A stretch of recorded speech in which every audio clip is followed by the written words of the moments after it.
नमस्कार विद्यार्थी मित्रांनो, स्वागत आहे आपलं यूट्यूब चॅनल ज्याचं नाव आहे मोहित मोटिवेटेड एक्झाम चॅनल। आज आपण बघणार आहोत आरटीमिनी पेट म्हणजे राष्ट्रसंत तुकडोजी महाराज नागपूर विद्यापीठामार्फत घेणाऱ्या पेट संदर्भात आलेली एक नवीन अपडेट। ती अपडेट कोणती आहे तर चला आपण सुरुवात करूया व्हिडिओला। ही बातमी आली आहे लोकसत्ता पेपरमधनं। पेटसाठी 4,000 अर्ज, 5, 6 आणि 7 मार्चला परीक्षा।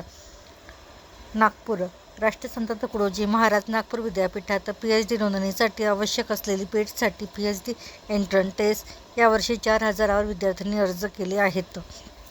यापैकी 3,700 उमेदवारांनी त्यांचे अर्ज विद्यापीठाकडे जमा केले। यावर्षी सर्वाधिक अर्ज आले आहेत। 26 फेब्रुवारीपासून परीक्षेचे प्रवेशपत्र मिळण्यास सुरुवात झाली। पेट परीक्षा 5, 6 आणि 7 मार्चला होणार आहे। दरवर्षी सर्वसाधारणतः पेटसाठी सप्टेंबर ते ऑक्टोबर दरम्यान वेळापत्रक घोषित करण्यात येते। ऑक्टोबर ते नोव्हेंबरपर्यंत निकाल लागून पुढील प्रक्रिया देखील सुरू होते। मात्र यावर्षी या परीक्षेबाबत कुठलीही घोषणा करण्यात आलेली नव्हती, त्यामुळे PhD नोंदणी प्रक्रियेचा वेग संथ होता।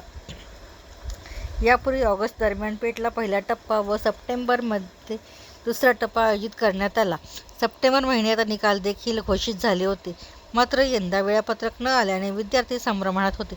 UGCने पेट परीक्षेसंदर्भात अधिसूचना जाहीर केली होती। त्यानंतर ही परीक्षा होणार की नाही हा प्रश्न निर्माण झाला होता।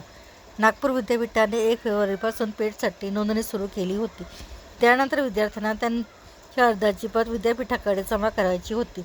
यावर्षी 4,000 विद्यार्थ्यांची नोंदणी केली आहे। त्यांना 26 फेब्रुवारीपासून प्रवेशपत्र देण्यास सुरुवात झाली आहे।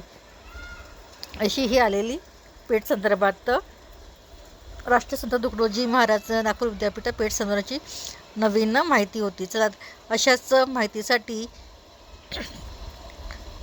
व्हिडिओला लाईक करा, शेअर करा, कमेंट्स करा आणि चॅनलला सबस्क्राईब करायला विसरू नका।